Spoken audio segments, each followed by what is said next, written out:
Activists say the number of deaths in a crackdown by authorities during Iran's ongoing nationwide anti-government protests now exceeds 4,000.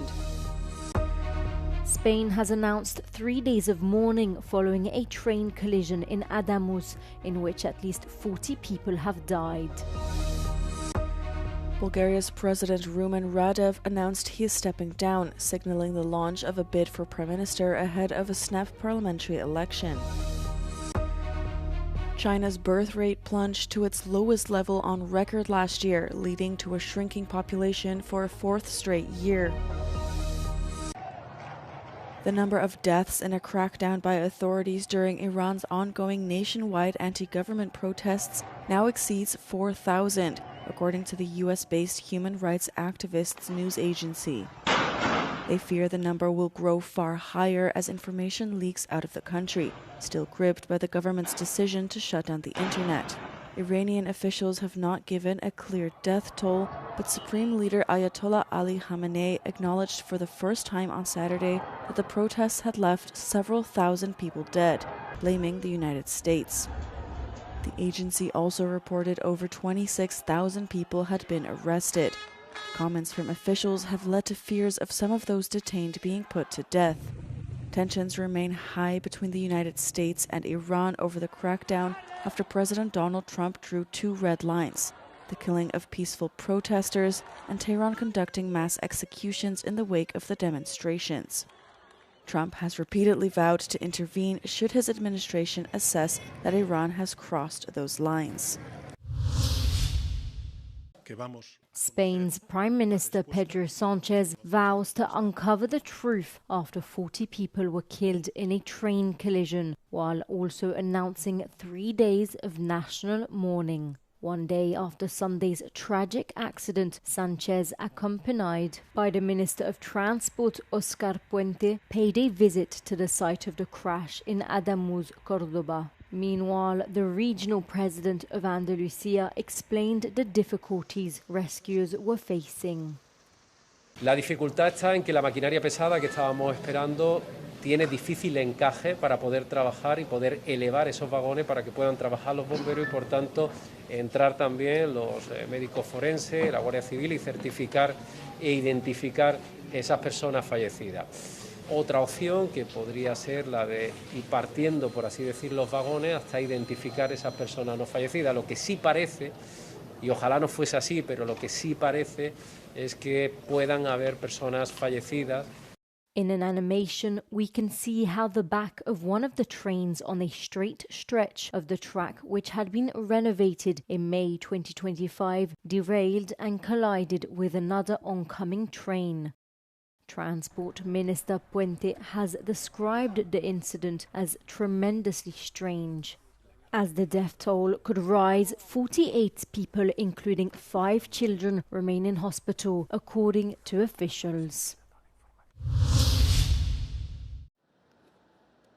Bulgaria's President Rumen Radev announced on Monday he is stepping down from his post, a decision signaling the launch of a bid for Prime Minister ahead of a snap parliamentary election. Under the constitution, the current Vice President Iliana Iotova must be sworn in by Parliament to take the post until the end of the presidential mandate. Radev's resignation is the first by a head of state in Bulgaria's post-communist history and comes as the country struggles to overcome a prolonged political crisis. Отговорът е в порочният управленски модел. Той има външните признаци на демокрацията, но всъщност функционира по механизмите на олигархията. Българската политика се случва извън институциите. Кукловодите не се свенят пред камерите да спускат директиви на Народното събрание. Radev has indicated he may take part in new elections, planned after large anti-corruption protests last month forced the resignation of the governing center-right coalition. The left-leaning president was an opponent of the government and threw his support to the protests in early December. While Radev did not reveal his plans, the public expectation is that he will form a new political party.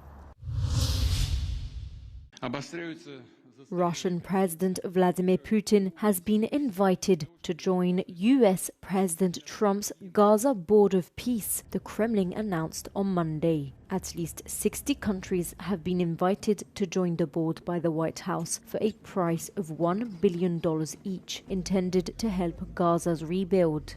While some world leaders have accepted, many say they need to understand what membership entails. Да, действительно, президент Путин также получил по дипломатическим каналам приглашение войти в этот состав Совета мира. В настоящий момент мы изучаем все детали этого предложения, в том числе надеемся на контакты с американской стороной с тем, чтобы прояснить все нюансы. Chiaramente vale quello che ci siamo sempre detti, penso che l'Italia possa giocare un ruolo di primo piano nella costruzione del piano di pace e quindi siamo pronti a fare la nostra parte. At this stage, we can confirm the receipt of the invitation. The President is in close contact with EU leaders on all geopolitical matters, and discussions will continue on this topic. Meanwhile, the new committee has been objected to by Israel, which says it goes against Israeli policy. הגיעה העת להסביר לנשיא שהתוכנית שלו היא רעה למדינת ישראל ולבטל אותה. עזה היא שלנו, ועתידה ישפיע על עתידנו יותר מאשר על כל אחד אחר. The official list of participants is expected to be announced by the US in the coming days. On Friday, Trump announced the first appointments to the board, including himself as chair, former British Prime Minister Tony Blair, and US Secretary of State Marco Rubio.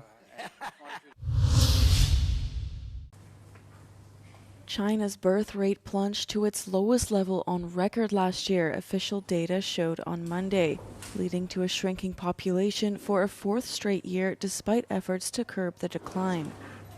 The total population in 2025 stood at around 1.4 billion, 3 million less than the previous year.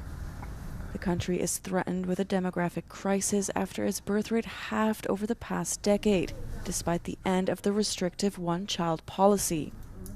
Marriage rates are also at a record low, with many young Chinese couples put off from having babies by high child-rearing costs and career concerns. Authorities have attempted to address the issue with a raft of measures, such as childcare subsidies, free public kindergartens, and increased taxes on contraception. Young people in China have largely shrugged off these measures, saying they are not enough to address the problem.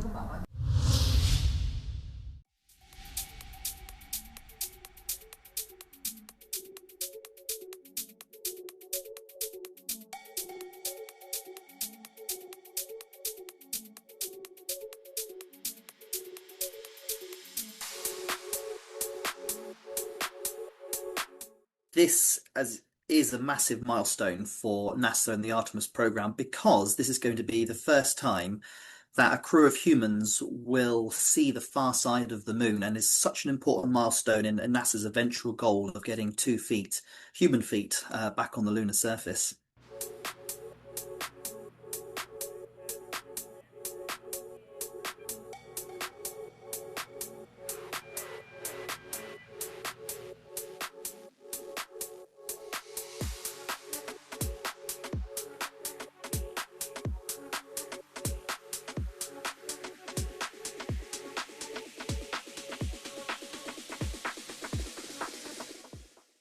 One of the benefits of pursuing a space program, and we definitely saw that through Apollo, was there are huge technological innovations that then filter down to the general public. A lot of things that we take for granted today, like fire suppression technology, things like just simple things like safety blankets, for instance.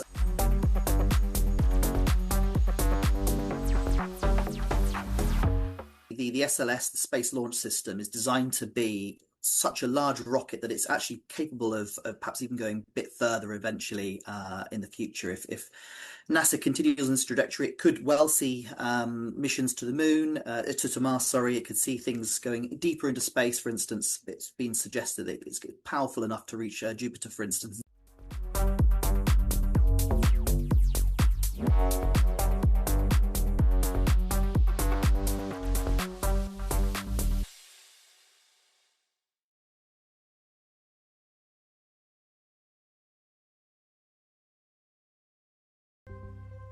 Sentimental value. A drama about an aging filmmaker and his estranged actor daughter was the talk of the night at this year's European Film Awards. It was closely followed by Surat, an existential road trip which tells the story of a father willing to venture into the Moroccan desert to find his daughter. The award for Best European Documentary went to Igor Besanović's film O Morte, in which the Croatian filmmaker asked his local town to reenact their 16-month occupation at the hands of the dandy proto-fascist Gabriele D'Annunzio in 1919. Joaquin Trier's sentimental value has swept the board here in Berlin for the European Film Awards, winning the coveted Best European Film and several other prizes including acting awards, Best Director and Best Screenplay. The film now cements itself as the Europe's frontrunner for the Oscars come March. Elsewhere, Olivia Lach's Sirat has won several awards, and the main surprise of the evening is Jafar Panahi's Palme d'Or winner It Was Just an Accident, going home empty-handed. The Iranian filmmaker did take to the stage to open the ceremony tonight in Berlin, delivering a politically charged speech in which he denounces the atrocities committed in Iran. He said, "Silence in times of darkness is not neutrality. Silence is participation in darkness." For Euronews Culture, David Moricond in Berlin.